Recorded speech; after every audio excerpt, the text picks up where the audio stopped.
नमस्कार, बहुत स्वागत है आपका। भगवान शिव पर गंगा जल के साथ बेलपत्र चढ़ाने का विधान है और शिव पूजन में बेलपत्र का विशेष महत्व है। जब भी भगवान शिव की आप पूजा अर्चना करते हैं तो शिवलिंग पर बेलपत्र जरूर अर्पित करें, क्योंकि माना जाता है भगवान शिव को प्रसन्न करने के लिए बेलपत्र सबसे उत्तम चीज़ है या वस्तु है, क्योंकि बेलपत्र शिव जी की नाराजगी को भी दूर कर देता है। शिव पुराण के अनुसार कुछ तिथियां ऐसी होती है जिन तिथियों में बेलपत्र को नहीं तोड़ना चाहिए।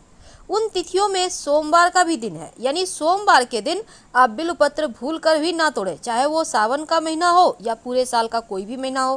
हालांकि सावन के महीने में भगवान शिव को ताजे बेलपत्र अर्पित करने के लिए लोग सोमवार को ही तोड़ लेते हैं, लेकिन यह गलत है। आप रविवार को बेलपत्र तोड़कर रख ले और सोमवार के दिन शिव जी पर अर्पित करें। तो बेलपत्र के बारे में पुराणों में क्या कहा गया है, क्या वर्णन आता है, चलिए जानते हैं विस्तार से। स्कंद पुराण के अनुसार रविवार द्वादशी के दिन बेलपत्र का पेड़ का अगर पूजा करें तो इससे ब्रह्म हत्या जैसा महापाप भी नष्ट हो जाता है और बेलपत्र का पेड़ लगाने से घर की दरिद्रता दूर होती है और निरंतर लक्ष्मी वर्षा होती रहती है।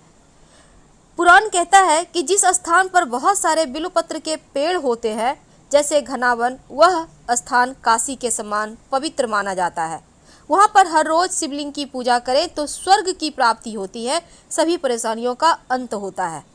शास्त्र तो ये भी कहता है कि अगर आपके पास शिवलिंग पर चढ़ाने के लिए बेलपत्र नहीं है तो आप मंदिर से ही दूसरों के चढ़ाए हुए बेलपत्र को उठाकर धो ले और फिर उसको भगवान शिव पर अर्पित कर दे तो वह उतना ही पूजनीय माना जाएगा। साथ ही बेलपत्र 6 महीने तक बासी नहीं होता है। तो किन तिथियों में बेलपत्र को नहीं तोड़ना चाहिए? कभी भी किसी भी महीने की, चाहे वो शुक्ल पक्ष हो या कृष्ण पक्ष हो, चतुर्थी तिथि, अष्टमी तिथि, नवमी तिथि, द्वादशी तिथि, चतुर्दशी तिथि, अमावस्या, पूर्णिमा, संक्रांति और सोमवार के दिन बेलपत्र भूलकर भी ना तोड़े। एक बार फिर से सुन लें। चतुर्थी, अष्टमी, नवमी, द्वादशी, चतुर्दशी, अमावस्या, पूर्णिमा, संक्रांति और सोमवार। इसके साथ ही दोपहर के बाद बेलपत्र तोड़ने की मनाही है। आपको तोड़ना है तो दोपहर के पहले तोड़ लें। इन तिथियों को बेलपत्र तोड़ने से भगवान शिव नाराज हो जाते हैं, तो आप इस बात का ध्यान रखिएगा। लेकिन अगर आप बेलपत्र का पेड़ लगाते हैं तो पाप का नाश होता है, आप यशस्वी होते हैं। घर के उत्तर पश्चिम में अगर बेलपत्र लगा हो तो यश बढ़ता है। उत्तर दक्षिण में बेलपत्र का पेड़ हो तो सुख शांति बढ़ती है और घर के बीच में हो तो मधुर जीवन होता है। तो बेलपत्र के पेड़ की जितनी महिमा है उतनी ही महिमा बेलपत्र का भी है।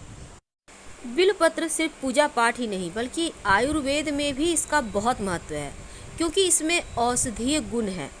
भगवान शिव को जो चीज़ें सबसे प्रिय है बेलपत्र, उन बेलपत्र की महिमा के बारे में हमने आपको बताया। लेकिन आज हम जानते हैं उनसे जुड़े कुछ नुस्खे, कुछ टोटके।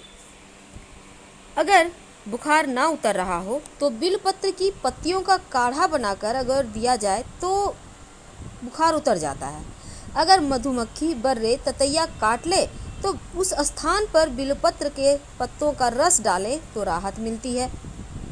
दिल के मरीजों को बेलपत्र का काढ़ा बनाकर जरूर पीना चाहिए। उनका रक्त संचार दुरुस्त होता है। रक्त संचार अच्छा होने से हृदय मजबूत होता है, हार्ट अटैक का खतरा कम हो जाता है और इनकी पत्तियों का रस पीने से स्वास्थ्य संबंधी बीमारियों में भी आराम मिलता है। तो आयुर्वेदिक तो है ही, लेकिन अगर हम टोटके की बात करें तो देखिए, शिव जी की पूजा के लिए मंदिर जाएं तो बेलपत्र पर शाम के समय चंदन से ओम लिखें तीनों पत्ते पर, और ऐसा कम से कम 3 बेलपत्र लेकर आप लिखें और फिर ले जाकर शिव जी को अर्पित कर दें और उन्हीं 3 बेलपत्र को उठाकर लाकर धन स्थान पर रखें। धन की मुश्किलें दूर होती है, रुका हुआ फंसा हुआ धन भी आने लगता है और बेलपत्र के पेड़ की पूजा करने से लक्ष्मी स्थिर रहती है। अगर कोर्ट कचहरी के मामलों में आप फंस चुके हैं, बेवजह के मुकदमेबाजी में फंसे हैं, तब आप बेलपत्र रामचरितमानस के उत्तर कांड में लिखित श्री राम स्तुति का पाठ करें और बेलपत्र रख लें। जब आप पाठ कर लें तो बहते हुए जल में बेलपत्र को बहा दें।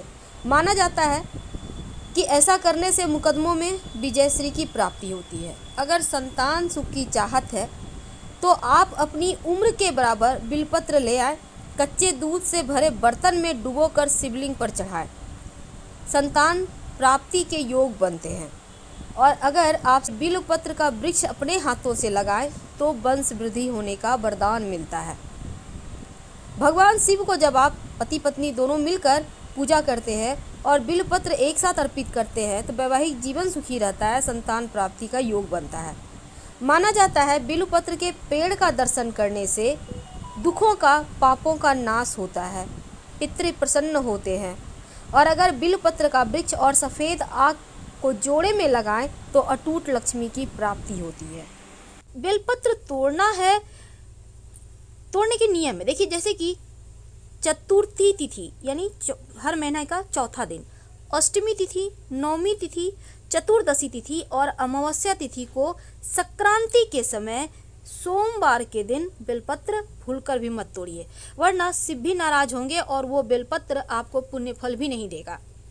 क्योंकि बेलपत्र भगवान शिव को सबसे प्रिय है, इसीलिए इन तिथियों को ना तोड़कर पहले से तोड़कर रख लें। शास्त्र तो ये भी कहता है कि अगर नया बेलपत्र ना मिले तो किसी दूसरे का चढ़ाया हुआ बेलपत्र उठाकर धोकर आप इस्तेमाल कर लें तो उतना ही आपको फल मिलता है। अब जो बेलपत्र हैं, टहनी से चुन चुन कर सिर्फ बेलपत्र ही तोड़िएगा, कभी भी पूरी टहनी मत तोड़िएगा। यानी कि आपने देखा होगा टहनी में थोड़ा सा मूठ होता है, गांठ टाइप का मोटा सा, उसको हटा देना है आपको तोड़कर बहुत सावधानी से।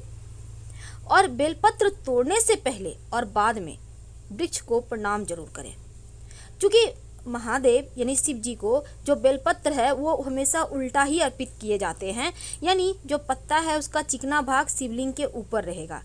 और एक बात हमेशा याद रखिए कि बेलपत्र में चक्र और वज्र नहीं होना चाहिए और बेलपत्र में कम से कम 3 पत्ते जरूर हों। 3 से लेकर 11 पत्ते तक होते हैं, जितने ज़्यादा पत्ते होंगे उतना ही अच्छा है। अगर आपको ज़्यादा पत्ते मिल जाते हैं तो शिव जी को अर्पित करने के बाद उठाकर उसको सुखाकर संभाल कर रख लें, ये जीवन में खुशियाँ बढ़ाता है। और अगर बेलपत्र ना हो तो बेल के वृक्ष का दर्शन ही कर लें, उससे भी पाप नष्ट हो जाते हैं। दूसरे का चढ़ाया हुआ बेलपत्र का कभी अनादर ना करें। चलिए आप जानते हैं कि बेलपत्र में क्या लिखें और कैसे लिखें।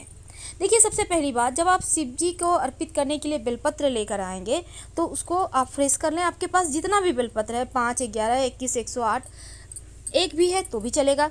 अब इस पर चंदन घिस लें, सफ़ेद चंदन, लाल वाला नहीं। इससे आप डंठल, बेलपत्र के डंठल के सहारे ही राम लिख सकते हैं। राम इसलिए क्योंकि राम जी को, वो उनके आराध्य हैं, शिव जी के।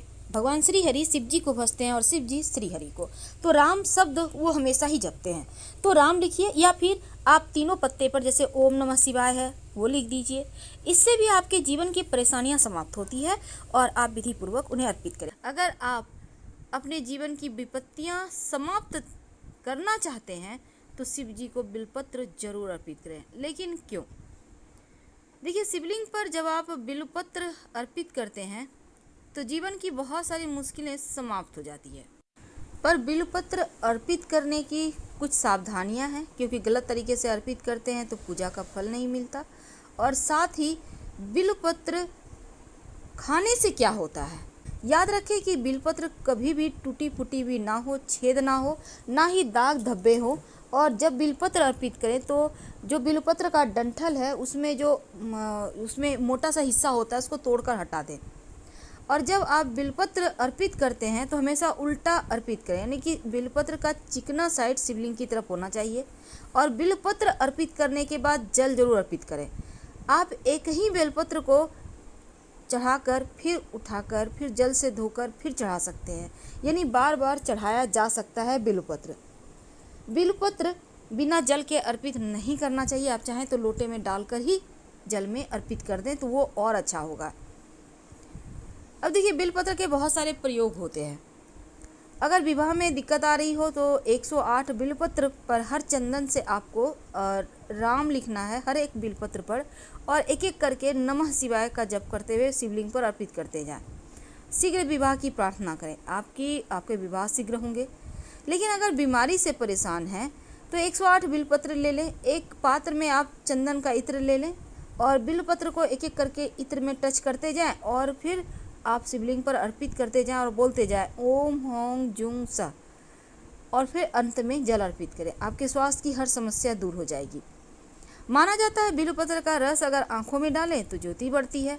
अगर बिल्वपत्र का काढ़ा बनाकर शहद में मिलाकर पिए तो खांसी में राहत मिलती है। और अगर बिल्वपत्र का रस आप रोज सुबह पिए तो सर दर्द पुराने से पुराना भी समाप्त हो जाता है। तो ये तो थी बिल्वपत्र की महिमा। पर क्या आपको पता है कि शिवलिंग पर अगर आप दूध में बिल्वपत्र डालकर शिवलिंग पर अर्पित करें, 108 बिल्वपत्र ले लें और एक कटोरी में दूध ले लें, एक एक बिल्वपत्र उठाएं और दूध में डुबोकर शिवलिंग पर अर्पित करते जाएं और मंत्र बोले ओम नमो भगवते महादेवाय। तो इस तरह से प्रार्थना करने से संतान की प्राप्ति होती है।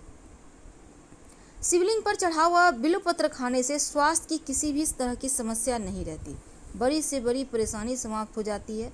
बिल्वपत्र जो शिवलिंग पर चढ़ाया हुआ है उसको खाने से जीवन की हर मुश्किल, हर बाधाएं भी समाप्त हो जाती है। तो फिलहाल आपसे विदा लेते हैं। बिल्वपत्र जरूर खाएं और जीवन की मुश्किलें आपकी समाप्त हो जाएगी। बहुत फ़ायदे हैं। धन्यवाद। हम फिर मिलेंगे। जानकारी अच्छी लगे तो लाइक और सब्सक्राइब करें और अपनों के साथ शेयर भी करें। यहाँ बहुत कष्ट है, कर्जा भी बढ़ गया, तकलीफें भी बढ़ गई, बहुत दुख भी बढ़ रहा है, कहीं परिवार सही नहीं चल रहा है, तो प्रयास करते रहा करो।